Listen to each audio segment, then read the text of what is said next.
Thanks for joining us for CBN NewsWatch. I'm Mark Martin. Today, will the IRS be looking into your bank account? They could if Democrats pass a controversial provision in President Biden's big spending bill.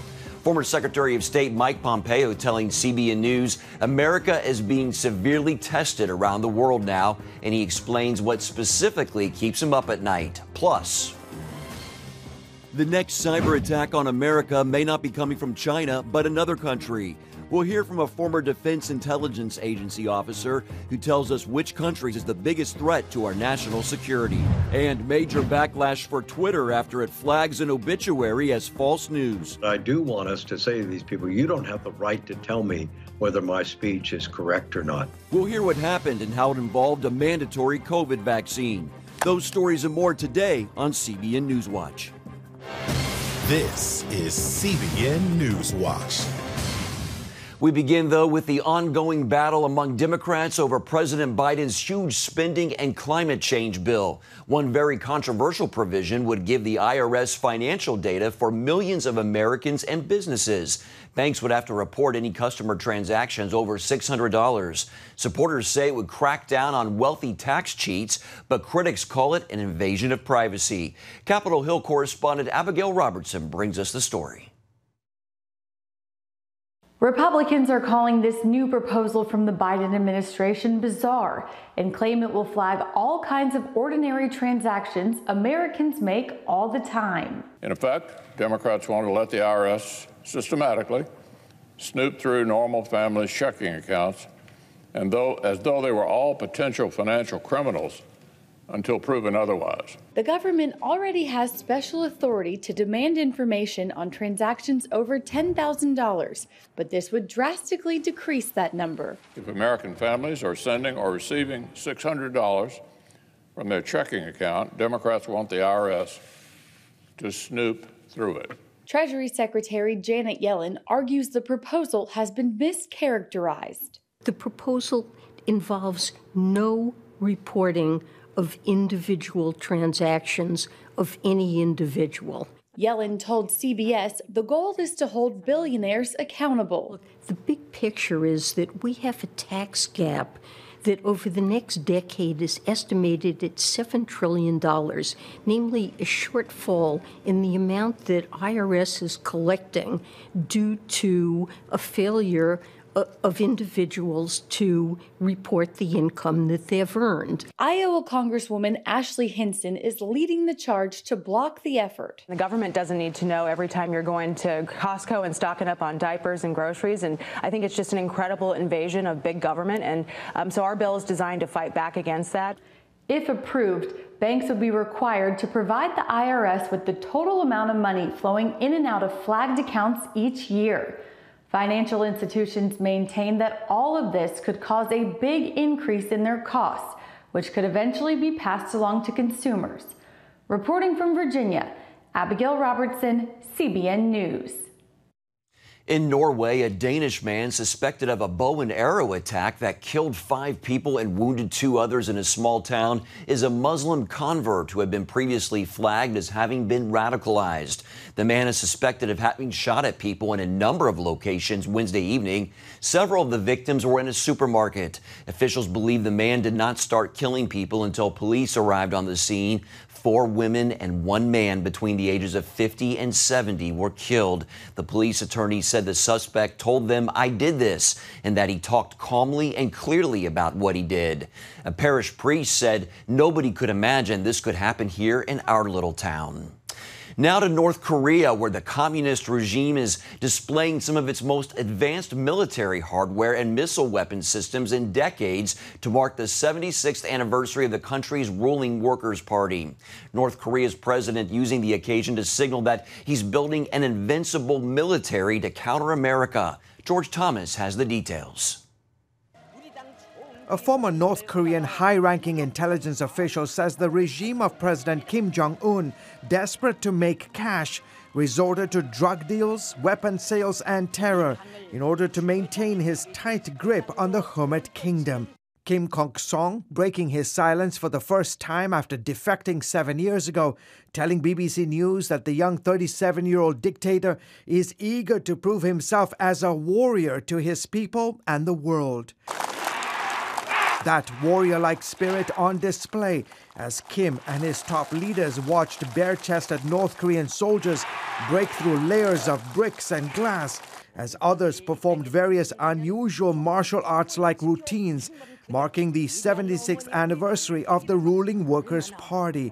North Korean state media saying the strength of these soldiers was, quote, bestowed upon them by their dear leader, Kim Jong-un.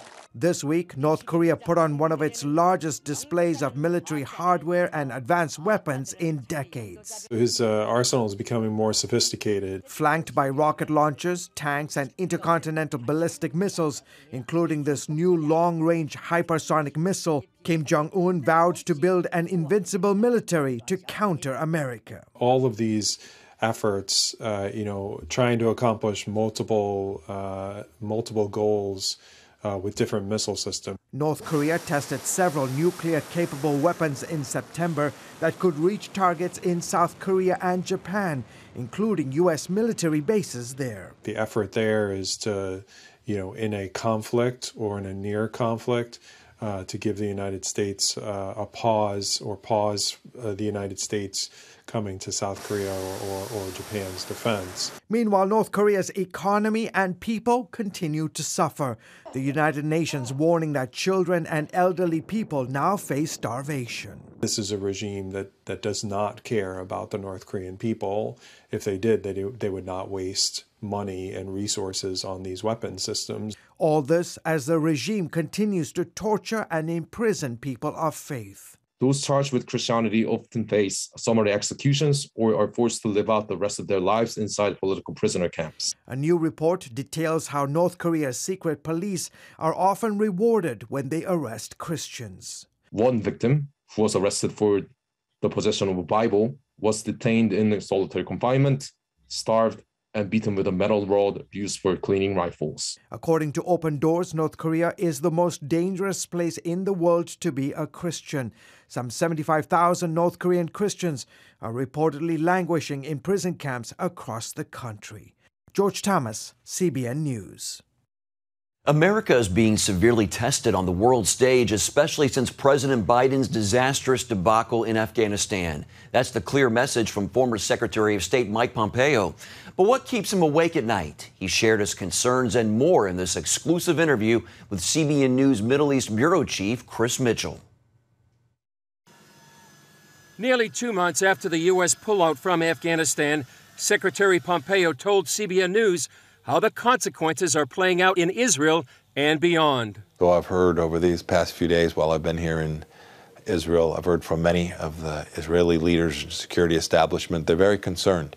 They're concerned not only about the increased terror risk, that there'll be room for al-Qaeda or for ISIS or for both to grow in the region in Afghanistan, and that this will embolden Iran, but also they're worried. They're worried because they saw America execute a withdrawal from Afghanistan that can only be described as a debacle. Not only did we have 13 Americans killed, so tragically, but we still have Americans who are behind enemy lines. It made no sense to me the way the Biden administration executed that withdrawal, and I think America's credibility in the world was damaged as a result of that. I pray that we're able to get that credibility back. One impact of the pullout seems to be a more belligerent China. How would you describe the threat of China right now? All of these things are interconnected. Leaders around the world watch how American presidents behave. They can sense American weakness, that America's not prepared to honor the red lines that it has drawn to protect America's vital interests. And so I think what you're seeing from the Chinese Communist Party is precisely what you'd see follow from that. They're going to test, they're going to push. And the first place we're seeing this test is 150 plus aircraft flying into the air defense identification zone for Taiwan. I hope the American administration is prepared to do the right thing to support the people of Taiwan. You've been the CIA Director, Secretary of State. What keeps you up at night? The single biggest thing that keeps me up at night today is the fact that we are teaching our kids in school things that are so deeply disconnected from the American tradition that it is incomprehensible for me to understand. Right? We now have teachers who want to tell our kids that our nation was founded on a racist idea, They want to tell children that because of their race, they may well be the powerful and the other group be the victim. This is not the America that I have known. It's not the America that I've read about. It's not the American tradition. We had a noble founding. We are the most exceptional nation in the history of civilization. And if we refuse to teach our children that, then the Republic is at risk. Secretary, you're an evangelical Christian. You're here in Jerusalem. What does Jerusalem mean to you? I was at the Church of the Holy Sepulchre yesterday, right, where Jesus was crucified, died, and buried, and then rose from the tomb. This is at the center of who we are as Christians, and to get to once again to walk this place is a reminder of how central Christianity is to humanity, and how important it is that as we enter public life, that we keep Christianity and our faith at the center of it, and we never fear. We are disciplined, we are true, we are tolerant of people of other faiths as well, but we know who we are as believers in Jesus Christ. Yeah, Mr. Secretary, thanks for joining us. Thank you very much, sir. It was wonderful to see you again.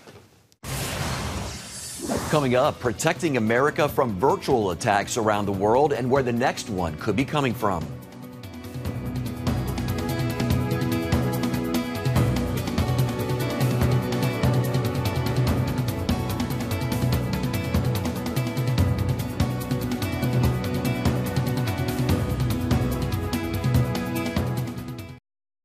Welcome back to NewsWatch. Cybersecurity analysts warned that more cyber attacks against American corporations and government agencies may be coming. On this week's episode of the CBN News program, The Global Lane, a former Defense Intelligence Agency officer says Russia, not China, poses the greatest, most comprehensive threat to U.S. national security interests. Cyber attacks is just one prong of a multi-phase, multi-pronged strategy that is designed to defeat and destabilize the United States.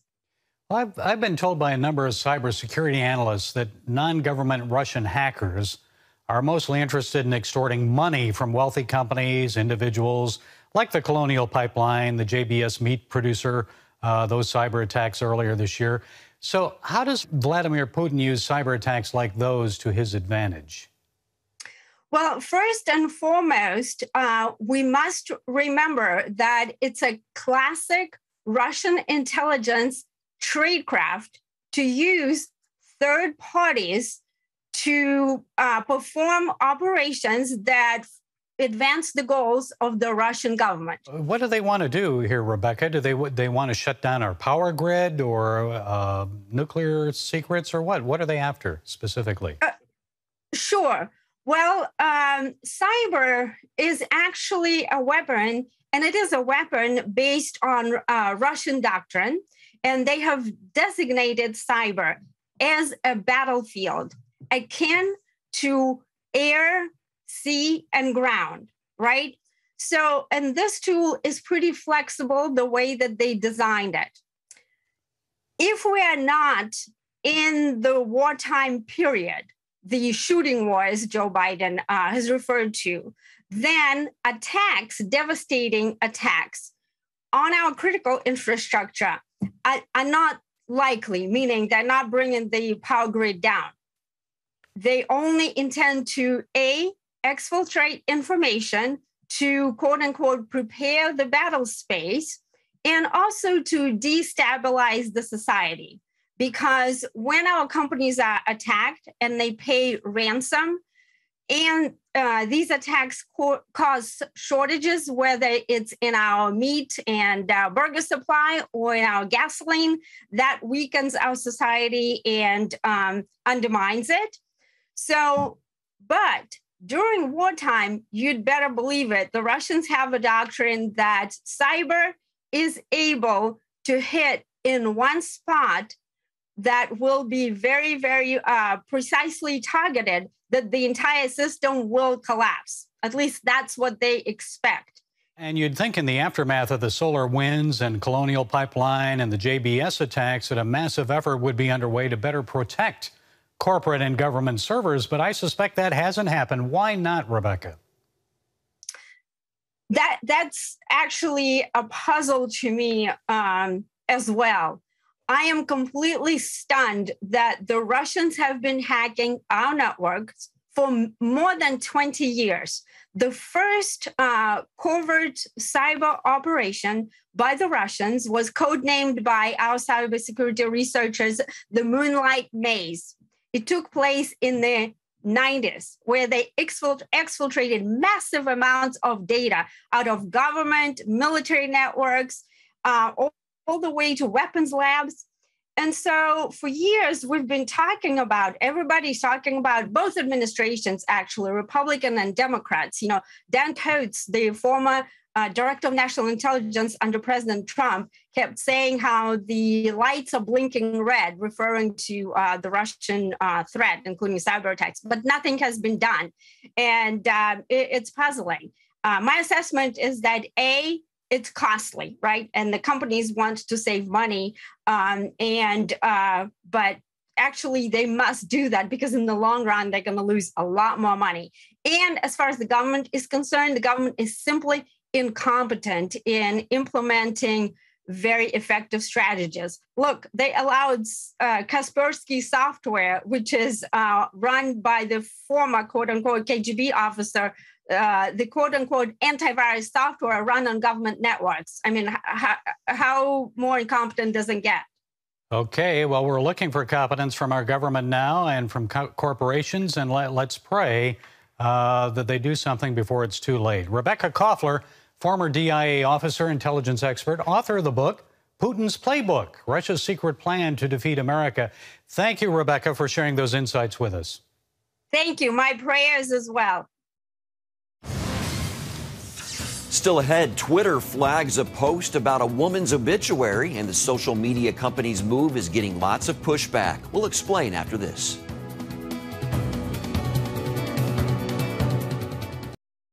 Thanks for staying with Newswatch. Twitter made headlines recently when it flagged an obituary someone tweeted about a woman who died from complications from a mandatory COVID vaccine she did not want.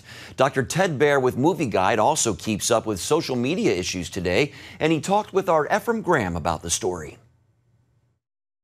Dr. Baer, tell us the story of the 37-year-old Jessica Berg Wilson, her death, and how it came to be an issue on Twitter.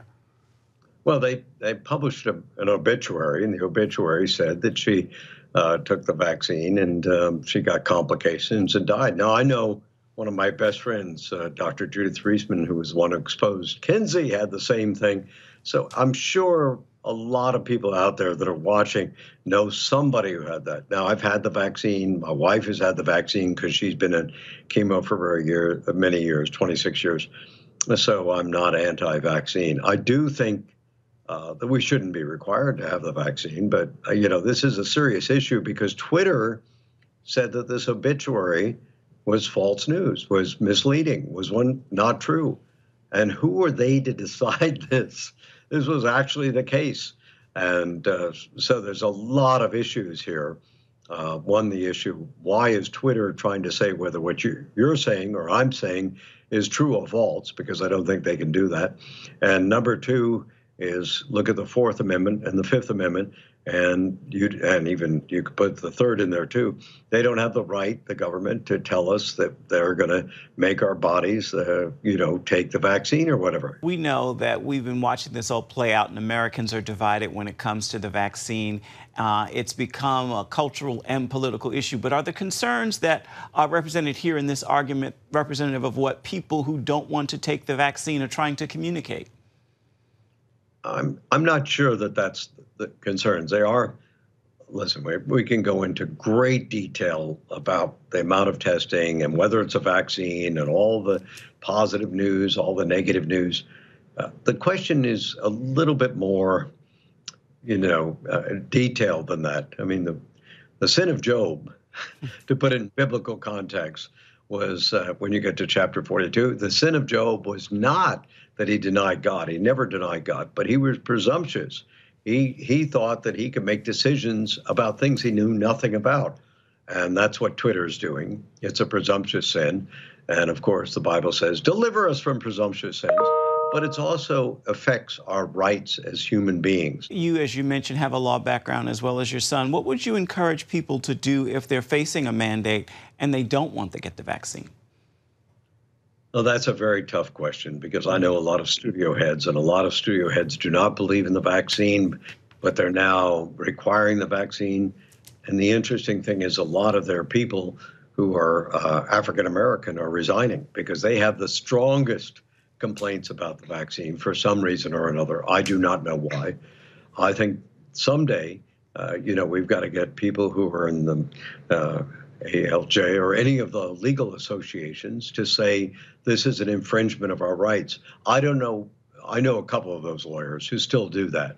I know my son fought for a lawyer in Louisiana who didn't want to be a member of the Bar Association because their money was being taken and putting into things he didn't want, which they shouldn't have done. And he won that case. So you need to find a way of saying this is illegal. You can't do this. And Twitter and everybody else. I don't want us to curb free speech. I believe in free speech. The more free speech we have, the good always rises to the top. That was the principle of the Founding Fathers. But I do want us to say to these people, you don't have the right to tell me whether my speech is correct or not. Indeed. Dr. Ted Baer, thank you so much for your time and your insight today. Have a great day. Coming up, the story behind a viral video that is bringing a father, a son, and many, many strangers to tears.